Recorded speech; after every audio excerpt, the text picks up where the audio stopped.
Hi, Matt here from PCGamesN, and I've been playing Assassin's Creed Origins, or The Witcher Egypt Adventure as I like to call it.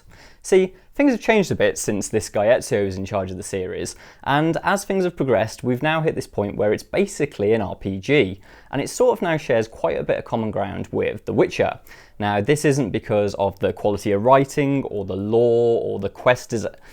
Yeah, this is going to take a bit of explaining, isn't it? So here are 5 ways that Assassin's Creed Origins is now just a role-playing game. Right, so first point is the world. Ubisoft have created this amazing recreation of ancient Egypt, and it is phenomenal. But there's a real big difference between this and what they've created before. So the previous AC games had amazing looking worlds, but they've always felt a bit like historical Google Street View. Paris and London, beautiful cities, very amazing surface, but they've not got any real depth to them. Now, Egypt in Assassin's Creed Origins is built far more like an RPG. You've got lots of multiple biomes, so you've got deserts and sort of delta areas, amazing jungly sort of bits, interesting cities, little villages. I mean, if you can imagine Alexandria, which is the big city in Assassin's Creed, being like the equivalent of The Witcher's Novigrad, that is the kind of feel because of the sort of like complexity of the world and the different places that you're going to visit. The bit that I played about 4 hours of it and played in a little village area that was sort of around where the Nile Delta is. And so it's on the edge of the desert. Amazing feel of life. There's all these kind of like systems going on, which mean that people have got jobs to do. They're walking around, you know, people can brawl in the streets if they need to. And you've seen these kind of things in RPGs and open worlds before, but I think this is the first time that Assassin's Creed really felt as lived in. And that, you know, really does put it on sort of like almost at the pegging of the Witcher games. There's also way less icons to hoover up as well. This isn't a collectibles game in the same way that previous AC games were.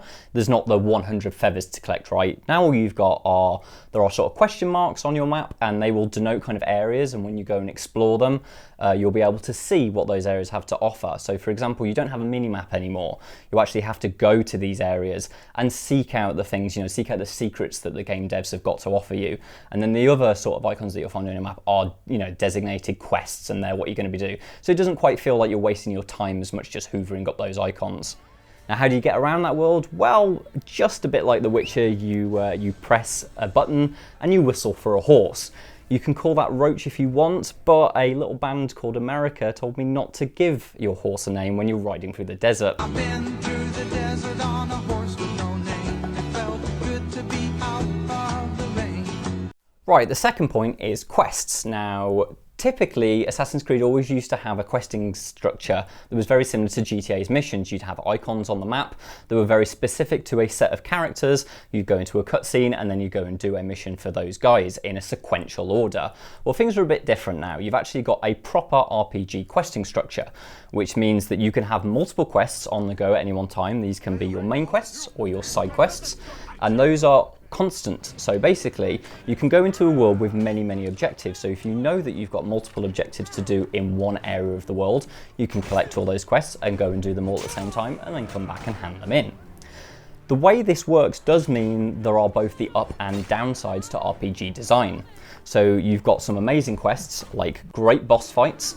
There are these cool investigation missions that are a bit like Batman's from Arkham Asylum, or, since we're talking about The Witcher, a bit like the hunts where you track down animals, you know, looking around for clues where blood smears are and stuff like that. However, it does mean there are an awful lot of those classic busybody RPG quests. Yes, someone literally will ask you to go out and collect crocodile tongues and hyena ears and all that kind of nonsense. Point 3. Classes. Now, as any good RPG always has, is a set of classes, but in Origins you don't actually roll a class from the beginning. You create your class through a mix of the different weapons that you can use and the new abilities.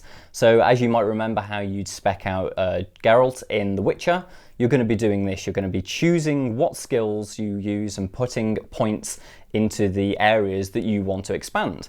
So for Assassin's Creed purists, you're going to want to focus on stealth, and you're going to use abilities that allow you to do things like observe characters through walls and being able to put people to sleep with sleep darts, and of course the use of the hidden blade.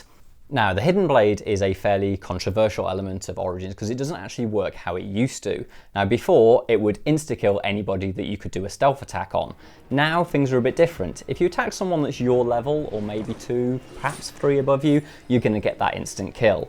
If you attack anybody higher than you, like a boss or someone that's maybe sort of like if you're level 12, they're level 16, what you're going to get is a huge piece of damage to them, but you won't get the instant kill.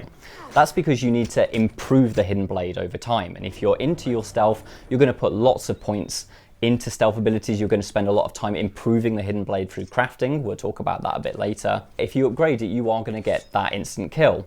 But this all makes sense. I know it sounds a bit weird if you're used to Assassin's Creed as it normally is, but whoever heard of an RPG where a low-level rogue could insta-kill someone else? It just doesn't happen. You have to put that time into building your character, and that's exactly how Assassin's Creed works now. It's the same with if you want to be a ranger, right? You put your skills into archery. Now, playing a ranger is a really cool element of Assassin's Creed now. You've got multiple sets of bows, but I just want to talk to you about the warrior bow, which is amazing. It's essentially a pre-gunpowder shotgun. You notch 5 arrows into this baby, and you can turn people into pincushions with it. It is very satisfying. Or, if you're more into sniping, the Predator bow, you can get a skill which allows you to control the arrow mid-flight. It's great fun. However, the classic warrior class is where a lot of effort has been placed, which leads us to point 4, the combat system. Now, the new system sees the end of what I like to call the to me to you combat that Assassin's Creed has normally gone for. You can't just hold down the block button and sort of like parry and counter anybody that's coming at you. It's a bit more like The Witcher and Dark Souls in that it is a harder system that demands a lot of your attention. What you will see now is a ballet of dodges, perfectly timed parries, thrusts, quick weapon switches. It requires an awful lot of your attention. It's not quite as complex as a Dark Souls system, but you are going to have to pay a lot more attention to this. There's also an adrenaline meter, which when filled, it allows you to do super mini moves, which are really, really effective. And there are brutal finishing moves, which, they're teeth-clenchingly bloody, and these are kind of your reward for mastering that system. Most importantly, though, this system makes combat feel a true part of the game and not the wrong way to play.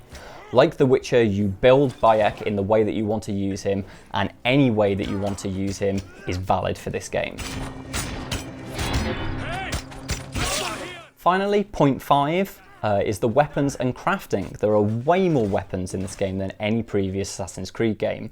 It's not a case of that you can steal a polearm off an enemy and you can use that for as long as it's in your hands. You sort of borrowed it. No, now weapons are part of an inventory like it would be in any classic RPG. There are a huge variety of things that you can get. There are your classic swords and knives like you would have had before, but now there are maces, spears, axes, you can get twin blades, a multitude of bow and arrow designs. And each weapon has a very, very specific attack pattern and clear methods for use.